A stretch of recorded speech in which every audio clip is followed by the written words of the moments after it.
Hi, Lee here with another video. What a win yesterday. I didn't expect it, especially the way the game went. I thought it was destined for a draw. Obviously, a few moments to point out. Dango and Utara's first half disallowed goal. We thought at the time it was offside. And the longer it took the VAR to come up with a decision, the more confident I was it would get ruled out. I think both penalties are penalties. They're trying to clamp down on a new rule now where there's like trying to avoid holding in the box. I did think Brentford's in the first half was more of a penalty than Ronaldo, like the foul in the second. But it's by the by. Obviously a fantastic save from Robin Roos. Obviously putting himself there for like a hero on a Sunderland shirt already. He's only been here 5 minutes. I think it was said earlier, I said it 2 weeks ago into West Ham. And I think someone said on Twitter, he's 22, but he plays like he's 32. He's confident with the ball at his feet. I think it goes unnoticed. The ball he played at Lafayette for the free kick in the build up to winning our penalty, just a lovely crossfield ball directly pinpoint onto Lafayette's foot. He's getting there. People are trying to think he's Thomas Sorensen-esque. Don't think he's quite there yet. He needs to save a penalty in front of the Gallagher first. Obviously Brentford took the lead through Thiago. It was a little bit easy trying to get the cross in. But once the cross in, brilliant centre forward play by Thiago. He peels off Mukiele. He gets in between Mukiele and Trehew, and it's a brilliant header. Roos could do nothing about it. It's in off the bar. And from then, I felt like we'd get a chance, but I didn't think it'd be as quickly as we did. But I think that obviously the reason why we won the game is because we equalised so quickly after their goal. And it's come from a penalty, and obviously our record last season wasn't particularly great. Hasn't really continued in pre-season. Obviously, we lost in a penalty shootout on Tuesday at Huddersfield. So when Lafayette stepped up and scored, it was refreshing to see. I would say I was confident, but I wasn't. I wasn't confident at all because I don't like penalties. And obviously, we kept pressing and we kept going. Regis Lebré was very brave, taking off Habib Diarra and bringing on Mark Yu. To go 4-4-2, I thought might have opened the midfield up where Brentford might have taken the initiative, but we went to win the game. And it worked, and we did, thanks to Wilson Isidore. 96th minute header. We were only seeing how many headers has Wilson Isidore scored for Sunderland. And I was like, I don't think he ever has. I think he's only scored worldies. And it was just one of them. It was just a brilliant header. Could Keller have done better? Possibly, if you're looking from a Brentford perspective. But it's an excellent header from Isidore. And it was a save. You take your 3. That's 6 points out of 9. You take them, and it's been a fantastic start of the season. 2 wins at home. You got to try, when you're fighting relegation, you got to make your home form, like make it a fortress, your home place, and that's what we did. Obviously that's 6 points, 2 games at home, 2 wins. Obviously, it's a shame we dropped points against Burnley. This would have been a perfect start, but that's by the by. Puts us in the top 6, keeps us in the top 6 going into the national break until you play Crystal Palace. I'm expecting a busy day or two on the transfer market. We've already had a couple of links today. Apparently, it's talked with Mark Yu going back to Chelsea because of Liam Delap's injury, because Nicholas Jackson's basically telling them to go fuck themselves and he does want to go back there. But I think if we did that, we'll have to get a striker in the building first before we sanctioned it, because it's meant to be a club deal. I wouldn't let say Mark Yu go without another forward coming in. So obviously you don't want to leave yourself short. But we'll have to wait and see. We have had links to Gareth Tudor from RB Leipzig. A versatile player and play a right back, centre half, and centre defensive midfield. He was on the brink of joining Marseille, but apparently we're trying to hijack the deal. Nothing else has come of it. Apparently Bologna is still playing hardball with John Lasumi, so you never know that. And as I've said on Twitter earlier, he must be some player if he's going to come in and take Omar Alderete shirt, because I thought he was brilliant yesterday, Alderete. And the 3 games he played, obviously, I think he was blown out of his arse against Burnley, but yesterday he was great. I'll get on to my top 3 in a minute. But yeah, you got to see very buzzing with the way we started the season. But I think it's going to be one of them Premier League seasons where I think everyone's going to be able to beat everybody. I mean, West Ham won today.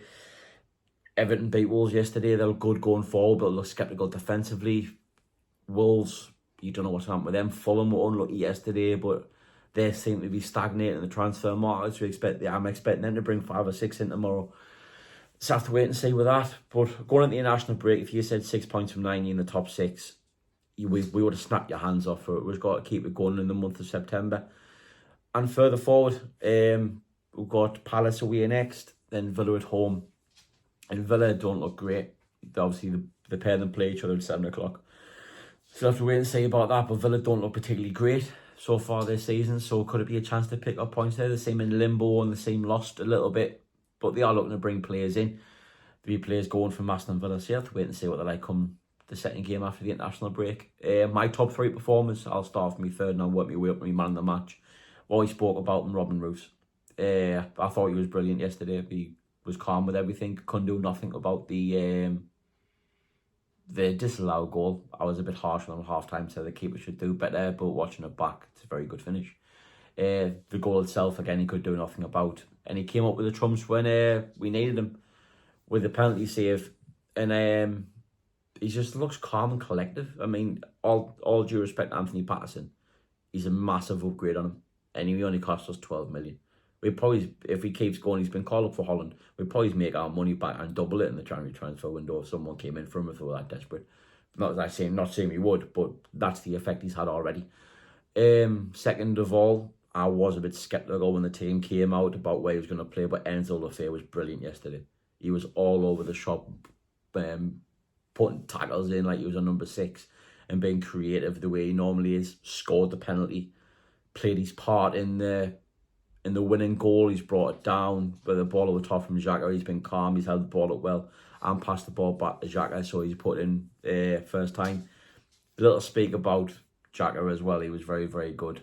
But yeah, Lefebvre was class yesterday playing on the left wing. And you think there's probably people have been saying, where do you fit him into your team? He's got to play.